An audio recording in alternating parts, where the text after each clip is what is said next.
अ, बेटा इसका जो थर्ड पार्ट था हमारे जो लेक्चर था उसमें अचानक थोड़ा सा प्रॉब्लम आने की वजह से वो वीडियो आपको सिर्फ यहाँ तक ही मिल पाएगा। नीतियाँ हम लोग उसमें समझ रहे थे और अब हम वहीं से कंटिन्यू आगे करते हैं। फोर्थ वीडियो में हम वहीं से आगे कंटिन्यू कर रहे हैं नीतियों से ही, ठीक है ना। तो आपका कुछ भी छूटा नहीं है, ठीक है। तो नीतियाँ, राइट। तो नीतियों को हम जिस तरह से समझ रहे थे कि नीतियाँ एक सामान्य सी क्या करती है, मार्गदर्शन करती है ना, ठीक है। जो कर्मचारी या अधिकारियों को कुछ काम करते वक्त कई बार बार होने वाली ऐसी चीजों में निर्णय लेने की आवश्यकता होती है, तो वो निर्णय पहले से तय कर दिए जाते हैं, है ना। जैसे कि यहाँ पर सबसे पहली बात हमने बताया था कि माल का विक्रय केवल नगद में ही किया जाए या उधार में। ये एक नीति बन जाएगी कि नगद या उधार या दोनों, जैसा भी। माल का वापसी, है ना। कई बार हम बड़ी दुकानों पर जाके देखना, आप लोग जब माल वापस करने जाओगे, रिटर्न करने जाओगे, तो वो बोलेंगे सॉरी सर, एक बार बेचा हुआ माल वापस नहीं होता। ये क्या हो गई, उनकी पॉलिसी हो गई, नियम नहीं है, ये पॉलिसी है। मतलब जैसे ही कस्टमर उस सेल्समैन के पास जाएगा और बोलेगा कि यार ये माल वापस कर लो, तो वो क्या बोलेगा, सॉरी ये माल वापस नहीं हो सकता, हमारी पॉलिसी है, हम रिटर्न नहीं करते। या फिर वो ये आपसे बोल देंगे कि भैया 15 दिन के अंदर अंदर यदि आपने बिल डेट से 15 दिन के अंदर आपने वापस कर दिया तो आपका माल वापस हो जाएगा, अदरवाइज नहीं होगा, ये हमारी पॉलिसी है। 15 दिन में वापसी की पॉलिसी है। हम ऑनलाइन खरीदते हैं ना, ऑनलाइन खरीदने में भी तो बोलते हैं रिटर्न पॉलिसी, जरा देखना उसमें। तो रिटर्न पॉलिसी का मतलब क्या हो गया कि किस दिशा निर्देश के अंतर्गत हम आपके प्रोडक्ट को वापस खरीदने के लिए, वापस लेने के लिए तैयार है, ठीक है। तो नीतियां सामान्य से क्या है, एक दिशा निर्देश है ना, एक निर्णय है पहले से तय। इसकी विशेषताएं तो आसान है, समझ लोगे। इसके लाभ देखो। नीतियां अधिकारों को निर्णय लेने में मार्गदर्शन करती है। अधिकारियों को आएगा यहाँ पर, है ना। जो भी अधिकारी होंगे, ऑफिसर होंगे, उनको निर्णय लेने में मदद करती है। नीतियों से निर्णय की सीमा स्पष्ट हो जाती है, मतलब क्या डिसीजन लेना है ये क्लियर है, किस लेवल तक लेना है ये क्लियर है। भाई 15 दिन के अंदर है, हाँ 15 दिन के अंदर व्यक्ति वापस करने आया है, हम प्रोडक्ट ले लेंगे, स्पष्ट है, इसमें कोई दिक्कत नहीं है। 15 दिन से ऊपर हो गया, सॉरी हम वापस नहीं ले पाएंगे, है ना, स्पष्ट हो जाता है। कार्य में एकरूपता आती है। अब एकरूपता मतलब यदि मान लो आपकी नीतियां नहीं बनी थी, माल वापसी की नीति आपने नहीं बनाई, एक व्यक्ति आया, उसने पूछा भैया यार मैं है ना परसों आपसे एक टी शर्ट लेके गया था, वो मेरे को जमा नहीं, क्या मैं वापस कर सकता हूँ। तो एक ने बोल दिया हाँ हाँ कर लेंगे आ जाना, ठीक। जब वो वापस करने आया, वो बंदा वहां नहीं था, वहां पर कौन था, कोई और। उसने बोला भैया ये टी शर्ट वापस करनी थी, नहीं नहीं हमारा बेचा हुआ माल वापस नहीं होता। और बोले भैया पहले तो वो बैठे थे, उनने तो बोला था, हो गया लफड़ा। बात समझ में आ रही है ना। क्यों, क्योंकि आपने उस पर कोई पॉलिसी नहीं बनाई थी, रिटर्न पॉलिसी नहीं बनाई थी। आपको बनानी थी रिटर्न पॉलिसी कि भैया इतने दिन के अंदर वापस हो सकता है या नहीं हो सकता, खत्म बात। समझ में आ रही बात। तो यदि आप इस तरह से पॉलिसी बनाओगे तो आपके क्या होंगे, काम में एक ग्रुपता आएगी, सभी लोग एक जैसे ही डिसीजन लेंगे, नहीं तो हर व्यक्ति अलग अलग डिसीजन लेगा अपने हिसाब से, ठीक है। अधिकार सोपान सरल हो जाता है, मतलब यदि हमें मालूम है कि हमने इतनी प्रकार की नीतियां बना ली है, राइट, तो हम किसी को कोई कार्य सौंपते समय उसको अधिकार भी आसानी से सौंप देंगे। क्यों, क्योंकि हमको मालूम है इसके अधिकतर निर्णय तो हमने दे रखे हैं नीतियों के द्वारा कि इसको क्या करना है, ये तो हमने नीतियों के द्वारा हमने ही बता दिया है। तो हमें टेंशन नहीं रहेगा कि यार ये अपना काम या अपने अधिकारों का दुरुपयोग नहीं कर सकता ना। भाई अपने अपन ने मैनेजर, अपनी बहुत बड़ी ब्रांचेज है हमारी पूरे दुनिया, मतलब इंडिया में ब्रांचेज है, ठीक है, कपड़ों की। हमने वहां पर एक मैनेजर रखा, हमने पॉलिसी बना दी कि भाई नो रिटर्न, मतलब एक बार बेचा हुआ माल वापस नहीं होगा। ये हमने बोल के टेंशन फ्री हो गए। क्यों, क्योंकि अब मैनेजर कभी ये कर सकता है कि बेचा हुआ माल वापस ले ले, कर सकता है क्या, वो धोखा कर सकता है क्या, हमारे साथ में नहीं कर सकता। क्यों, क्योंकि हमने उसको पहले से ही एक नीति बना के दे दी, तो हमें आसानी से हम उसको अधिकार सौंप सकते हैं। संगठनात्मक संघर्ष नहीं होगा, संघर्ष तो समझते हो संगठन में, ठीक, नीतियों का पूर्व निर्धारित होने के कारण इन पर तुरंत अमल किया जाता है। भाई सीधी सी बात है, 15 दिन के अंदर वापस होगा, 16वां दिन हो गया नहीं हो पाएगा, सॉरी बस, डिसीजन लेने की जरूरत ही नहीं है भाई, सिंपल सी बात है, 16वां दिन हो गया नहीं होगा वापस जाओ, सोचने की जरूरत नहीं है, सीधे डिसीजन, नीतियां, क्लियर। चलिए, तो अब इससे समय और श्रम दोनों बचता है। इन दोनों में अंतर आप लोग देखिएगा, बहुत ही सिंपल है। उद्देश्य वे अंतिम बिंदु हैं जिन्हें प्राप्त किया जाना है, ये हम शुरू से पढ़ते आ रहे हैं। नीतियां उद्देश्य प्राप्त करने के साधन है, तरीका है ना, बस इतना ही है। इसमें उच्चतम स्तर द्वारा बनाए जाते हैं। नीतियों का निर्धारण प्रबंधन के सभी स्तरों द्वारा किया जाता है। मतलब उद्देश्य में कौन केवल लोग होंगे, उच्च स्तर के लोग होंगे, जबकि नीतियों में तीनों स्तर के लोग मिलकर उसको बनाएंगे, क्योंकि यहाँ पर क्या प्रॉब्लम आती है उस हिसाब से नीतियां बनती है, ठीक है ना। उद्देश्य साध्य होते हैं, नीतियां साधन होती है, मतलब उद्देश्य जिन्हें प्राप्त करना है और नीतियां उनको प्राप्त करने का साधन होती है। उद्देश्य संगठन के अस्तित्व के लिए आधार का कार्य करते हैं, अतएव ये अधिक महत्वपूर्ण होते हैं। नीतियां अपेक्षाकृत कम महत्वपूर्ण होती है, क्योंकि हमें तो उद्देश्य प्राप्त करना है ना। यदि ऐसी नीति जो हमारे उद्देश्य में प्राप्त करने में समस्या दे रही होगी, हम उसको हटा देंगे, उस नीति को बदल देंगे, उद्देश्य को थोड़ी ना बदलेंगे। समझ में आ रही बात है ना।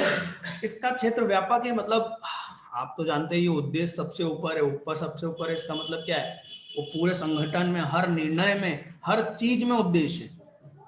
नीतियां बनाते समय भी हम क्या करेंगे, हमारे उद्देश्य की प्राप्ति हो रही है कि नहीं हो रही है, ये देखना पड़ेगा ना। तो इसका क्षेत्र व्यापक है, इसका संकुचित है ना। पथ प्रदर्शन का कार्य करती है नीतियां, क्या करती है, केवल पथ प्रदर्शन, पथ प्रदर्शन समझते हो ना, रास्ता दिखाने का काम करती है, ठीक है। बाकी का आप पढ़ लेना, इसमें दम नहीं है। देखो, उद्देश्य दीर्घकालीन और अल्पावधि हो सकते हैं, जबकि नीतियों में कोई समय नहीं होता कि कितने समय तक ये नीति चलानी, भाई ये नीति है तो है, ठीक है ना, इसका समय का आधार नहीं है। ये व्यू रचना और नीति में अंतर को काट दो, उसकी जरूरत नहीं है हमें, ठीक है। कार्यविधि, तो कार्यविधि क्या है, आप लोग जब इसको काटना होता है तो आप पूरी पेंसिल से ऐसे ऐसे काट देते हो, अरे छोटा सा ऊपर से ऐसा क्रॉस लगा दो यार, पूरा ऐसा काटने से, तलवार चलाने से मतलब थोड़ी ना यार, तुम तलवारबाजी कर देते हो ठीक है। चलो, कार्यविधि। सर कार्यविधि क्या होता है, कार्यविधि किसी कार्य को करने की वो सारी स्टेप को मिलकर एक कार्यविधि बनती है। जैसे आपकी स्कूल में एडमिशन लेने का क्या प्रोसीजर है, कार्य विधि है। भाई सबसे पहले आपको अपने स्कूल में जाके फॉर्म लेना पड़ेगा, ठीक, फॉर्म लेके उसको फिल करके उसके साथ कागज आपको अपने स्कूल में दाखिल करने पड़ेंगे। फिर आपका लिस्ट में नाम आएगा, लिस्ट में नाम आएगा तो एक निर्धारित शुल्क आपको वहां पर जमा करना होगा। जमा करने के इतने दिन के अंदर आपको क्या आ जाएगा, एक लेटर आ जाएगा कि भैया आपका एडमिशन हो गया। बात समझ में आ रही ना।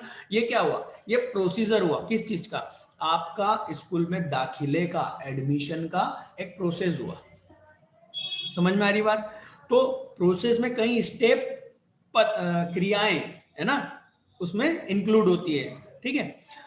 देखते हैं, कार्यविधि वे योजनाएं हैं। कार्यविधि भी क्या हो गई बेटा, प्लानिंग है ना, जो प्रभावी ढंग से किसी कार्य को पूरा करने के लिए की जाने वाली विभिन्न क्रियाओं का क्रम निश्चित करती है।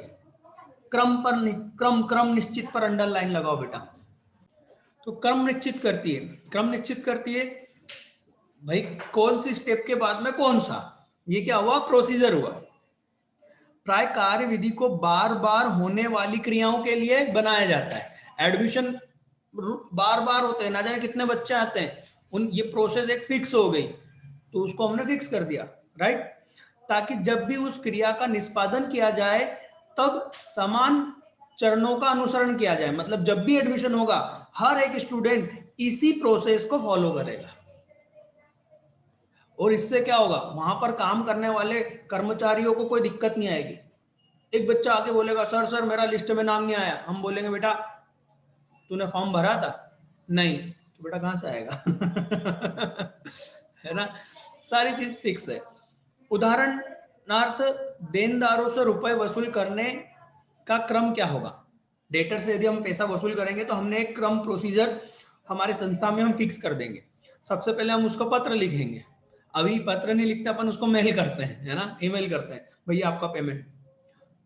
उसका रिस्पॉन्स नहीं मिलता है, उसका प्रत्युत्तर नहीं मिलता है, तो फिर हम उसको टेलीफोन करेंगे, भैया आपका पेमेंट, राइट। टेलीफोन में भी वो घुमा रहा है, फिर हम उसको, हमारा एक एजेंट स्पेशल जाके उससे मिलेगा, भैया पेमेंट दे दो यार, क्या दिक्कत है, क्या समस्या, समझते हैं, राइट। उसके बाद भी कुछ नहीं तो हम फिर क्या करेंगे, वैधानिक कार्रवाई, मतलब फिर हम उस पर केस करेंगे कि भैया ये हमको पेमेंट नहीं दे रहा।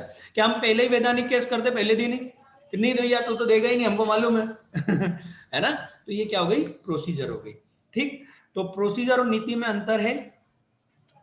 मैंने अभी भी आपको बोला जरूरी नहीं है सारी नीतियां अंतर, ये सारे अंतर आ जाएं, परंतु ये आपको चीजों को समझाने में ज्यादा महत्वपूर्ण है, इसलिए इनको आप शांति से जरूर पढ़िएगा। ठीक है, नीतियां से आशय उन दिशा निर्देश से है जो पूर्व निर्धारित लक्ष्यों की प्राप्ति में योगदान देते हैं।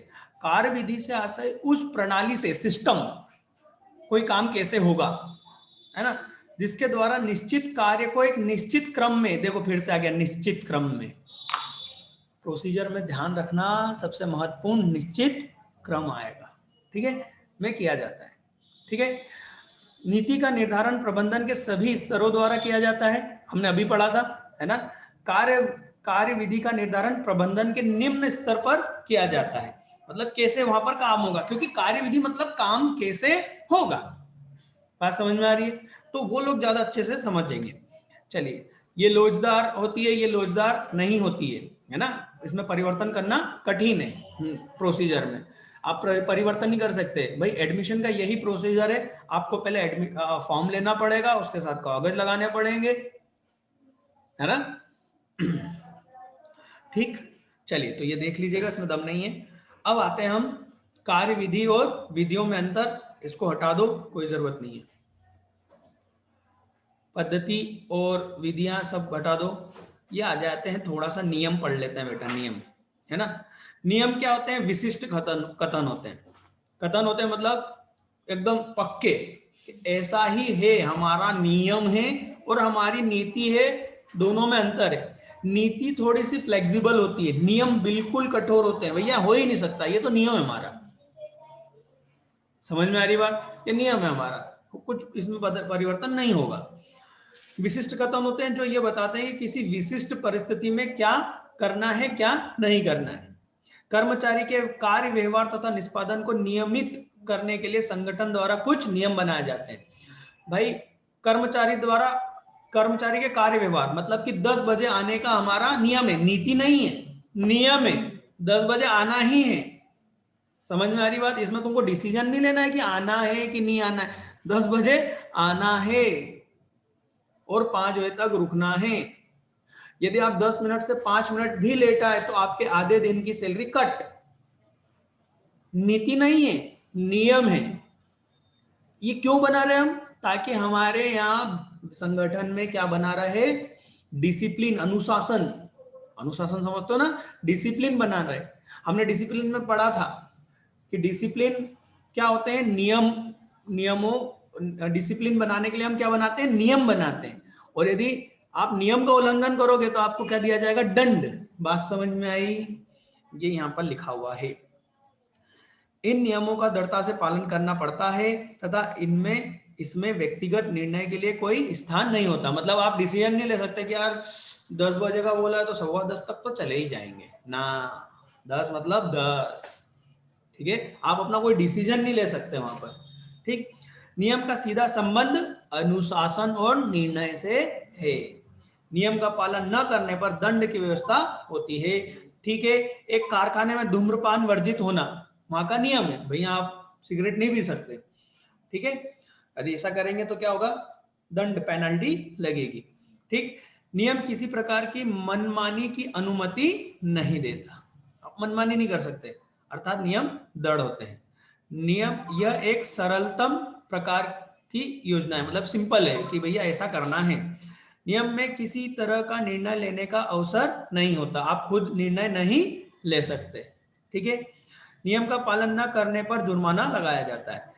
तो नीति और नियम में अंतर आप पढ़ लेना, बहुत ही आसान है, मैं आपके ऊपर रख रहा हूं इसको।